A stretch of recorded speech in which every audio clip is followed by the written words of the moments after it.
So I was at one of my kids' parties the other day, a party for another elementary school kid.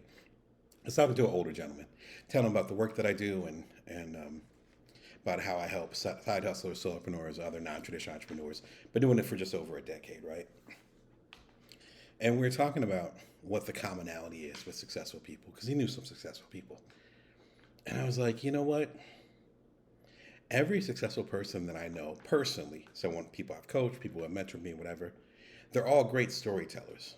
Now, I'm super biased. I got 2 degrees in journalism, made a lot of my beginning of my career was as a journalist for all kinds of publications, magazines, newspapers, you name it. So I'm biased to that. Excuse me. But I think there's also a lot of truth to that. Again, with my time, I was spending some time with a lot of successful people. Here's how it breaks down. There's 2 different sets of stories. There's the stories that you tell everybody else, and the stories you tell yourself. Now, the stories that you tell everybody else, that could be put into like branding or, your mythos or your origin story, how you came to be. If you read any of my books, which are right behind my big head, then you've seen this. What do we tell other people about why we do what we do?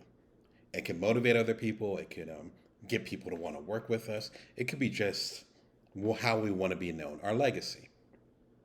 That's fine. And things start to get more complicated when you don't have your story straight as far as what your actual origin story is and or why you do what you do. But that's nothing.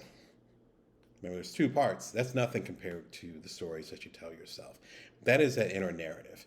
If your inner narrative is, I'm going to go ahead and become the biggest star in the world because I didn't get the love that I needed or wanted when I was a child or when I was part of my nuclear family. That changes the energy and the direction of what you're willing to do, what you're willing to compromise, versus saying, I actually want to fix these generational curses or issues that my family personally or my culture in general has been dealing with for ages. I'm going to be part of the group, of a bigger movement that's going to help heal those things. Those are 2 different intentions. The challenge is that when you're independent, you don't have a supervisor, you don't have someone doing an annual review, you don't have someone saying, oh, good marks. There's an improvement. You don't have anybody giving you a raise. I've been independent for decades. So if you're new to being independent or if you've been independent for a while, you got my sympathy. You know how it is. You got to figure that out yourself. So the stories that you tell yourself, the stories that we tell ourselves about inside, these aren't even necessarily spewed to other people. The voices inside of our head, they become more crucial because unlike other professions, unlike other paths, we don't have anybody else giving us a story. Sure, I have a ton of mentors. I love all of y'all. You know who you are. But even they know that's not the same as someone continually guiding you, which if you're in the corporate environment or if you have a traditional job, you've got that day and night. In fact, you might be sick of that. We as independents, we're in the opposite boat. We need to supervise ourselves. So that story is going to have to get you through those ups and downs. And if you don't know your story, I work with people who do not know why they do what they do.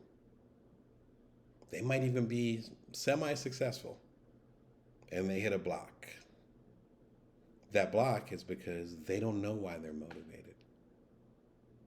They don't know what story they're telling themselves. They don't know the story that's getting them up every single morning to do the infinite hours that we do as independents. They don't know. Therefore, there's 2 problems with that. The first problem is that they don't know what their shadow is. There's a part of them that motivates them and they don't even know themselves well enough to know what story drives them. All they know is that they're driven. And the second part of that is that if you're driven by something and you don't know what it is, it can take you on some twists and turns and drive you to a very dark place.